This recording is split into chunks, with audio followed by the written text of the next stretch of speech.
Merhaba Arkadaşlar, kembali lagi bersama aku, Boim Eko. Di sini kita ngobrol-ngobrol dan sharing pengalaman. Di sini aku mau cerita ya mengenai hal-hal baru yang aku temukan pertama kali pas datang ke Turki. Buat kalian yang belum subscribe channel ini, kalian bisa klik tombol subscribe. Ayo kita bersama-sama bangun channel ini agar bisa memberi manfaat ke teman-teman lainnya. Kalau kalian suka dengan video ini, kalian bisa klik tombol like. Dan kalau ada kritik dan saran ataupun tambahan, kalian bisa tulis di kolom komentar. Langsung kita lanjut ke pembahasannya. Pertama, orang Turki. Pertama kali aku ketemu orang Turki dan aku ngobrol dengan orang Turki, yang aku temukan dan aku rasakan, orang Turki ini keras. Keras secara perilaku, cara mereka berbicara, dari yang kecil maupun yang udah tua, bahkan anak-anak muda, yang laki-laki maupun yang perempuan, kebanyakan mereka keras. Mungkin emang orangnya seperti itu, atau kita orang Indonesia yang lembut, jadi kita menganggap cara mereka bicara itu keras. Kalau mereka bicara, mereka harus mengangkat suara gitu, di tempat-tempat umum maupun di jalanan. Dan perilaku mereka itu tegas, gak segan-segan. Kalau misalkan ngomongin orang gak segan-segan gitu, gak lihat tempat juga, di jalanan maupun di tempat-tempat keramaian gitu. Aku pernah lihat ada sopir bis tabrakan sama mobil. Sopir bisnya turun dan berantem sama yang punya mobil. Dari tadi hampir ada 1 jam sampai mau 1,5 jam, atau mungkin mau 2 jam ya. Dan itu nggak minggirin mobilnya dulu, nggak minggir ke jalan, tapi masih nabrak gitu sampai macet lama, nggak ada yang peduli gitu. Kalau di Indonesia hal itu terjadi, ya itu udah emosi semua mobil-mobil yang di belakangnya. Udah turun dari mobilnya, udah suruh minggir orang itu pokoknya. Selesaikan di jalanan. Tapi mereka ini begitu sopir bis sama sopir mobilnya gontok-gontokan, yang belakang itu diam aja di mobil gitu, nunggu sampai permasalahan mereka selesai. Dan pernah juga ya aku pas pertama kali datang itu foto sembarangan ya. Walaupun fotonya cuma foto tempat gitu. Aku lagi di resepsionis hotel, aku foto gambar hotelnya. Orang Turki itu nanya, tadi ada yang foto siapa? Ya aku. Dan tapi aku udah ngomong aku hapus fotonya, udah aku foto lagi.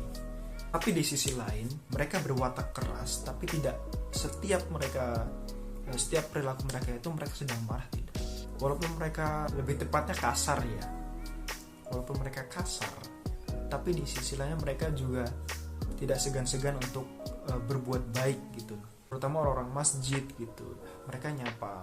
Orang-orang di sekolah, orang-orang di universitas, mereka masih beradab ya, masih punya akhlak. Dan pernah juga aku pas mau top up Istanbul Card, itu aku masukin duitnya nggak masuk. Datang ibu-ibu bantu, walaupun nggak nyapa, nggak ngapa-ngapain, begitu langsung ambil duitku, langsung dilurusin, dibenerin, terus dimasukin, coba-coba lagi, dan akhirnya bisa gitu. Ibu itu nggak diminta, nggak diapa, tapi datang dengan sendirinya gitu. Karena mungkin tahu kalau aku ini orang asing gitu. Dan mungkin aku pertama kali pakai mesin-mesin kayak gitu di jalanan. Tapi masih ada kok orang-orang baik. Yang kedua, suasananya. Begitu mendarat pertama kali di Istanbul, kan destinasiku di Turki cuma di Istanbul ya, belum ke kota-kota lainnya. Itu ada suasana yang berbeda dari Indonesia. Karena di sini kita perbandingannya Turki sama Indonesia ya. Ada suasana yang berbeda. Di sini serasa hidup di masa depan, walaupun nggak 1 abad sih, lebih tepatnya ke 3 tahun ke depan. Peradaban di sini hampir semuanya menggunakan teknologi. Mulai dari masuk tempat umum pasti masuk mesin scan. Terus transportasinya sangat memadai ya. Dari angkot-angkot kecil di gang-gang kecil itu lewat.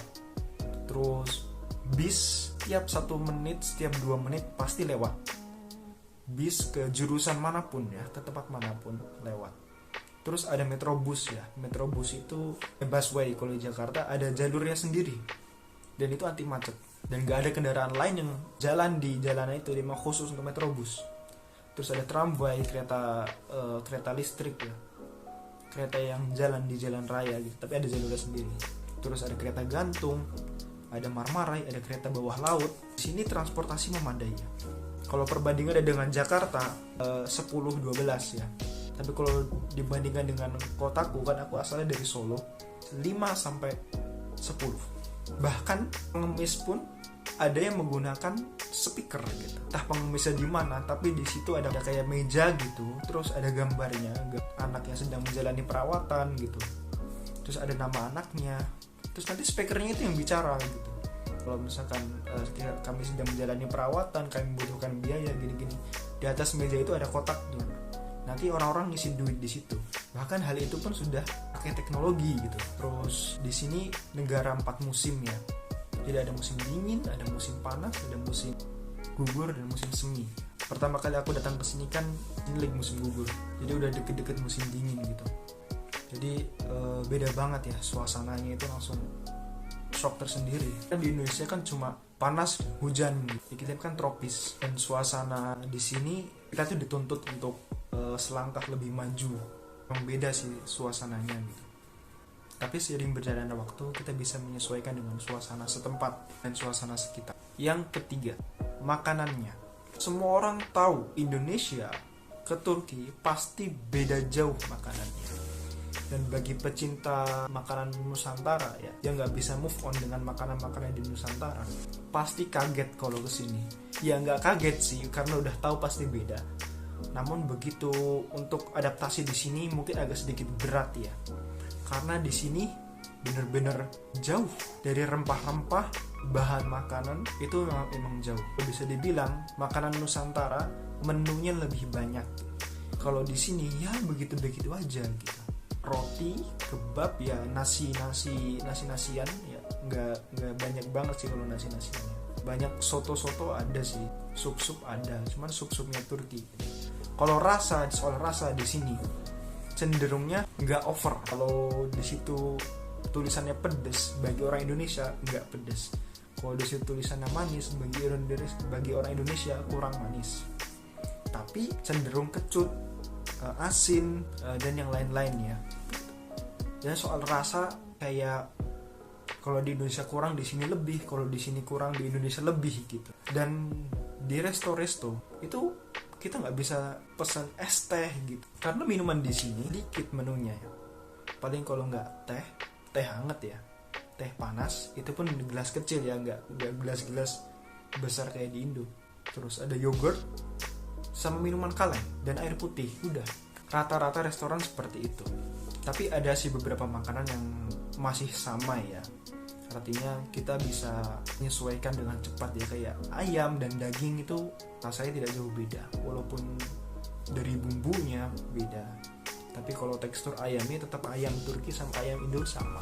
Dan itu mungkin 1 minggu 2 minggu udah bisa menyesuaikan makanan setempat ya, walaupun kita bisa ban berapa makanan yang emang nggak cocok dari awal sampai akhir sama lidah kita gitu.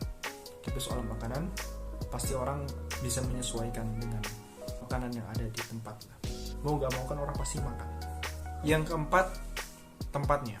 Bicara masalah tempat, kebanyakan orang-orang Turki tinggal di apartemen, dan jarang mereka yang punya rumah pribadi. Orang-orang yang punya rumah pribadi cenderung orangnya lebih kaya. Berbeda dengan Indonesia, kalau orang yang kaya cenderung mereka punya apartemen. Itu untuk tempat tinggal ya. Untuk masjid ya, di sini banyak masjid, gampang ditemukan masjid ya, sekitar 100 sampai 150 meter pasti ada masjid. Dan itu interiornya pasti bagus, pasti dihias dalam-dalamnya. Dan itu ada kubahnya dan ada minaretnya, walaupun masih masjid kecil di jalanan. Di sini tempat parkir jarang ya, kecuali tempat-tempat besar pasti ada auto parking, ada tempat parkir sendiri.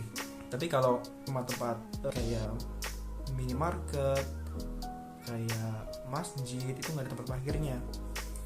Dan orang-orang yang tinggal di apartemen dan mereka punya mobil, pasti mobilnya parkirnya langsung di bahu jalan gitu. Dan banyak sekali mobil-mobil di pinggir jalan di sini. Jadi kita jalan dari perjalanan berangkat sampai tempat tujuan, pasti di kanan kiri mobil parkir.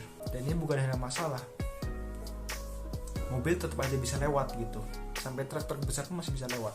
Dan pasar tradisional di sini jarang ditemukan ya. Walaupun ada, tapi tidak sebanyak di Indonesia gitu. Kalau Indonesia gampang kita mencari pasar tradisional.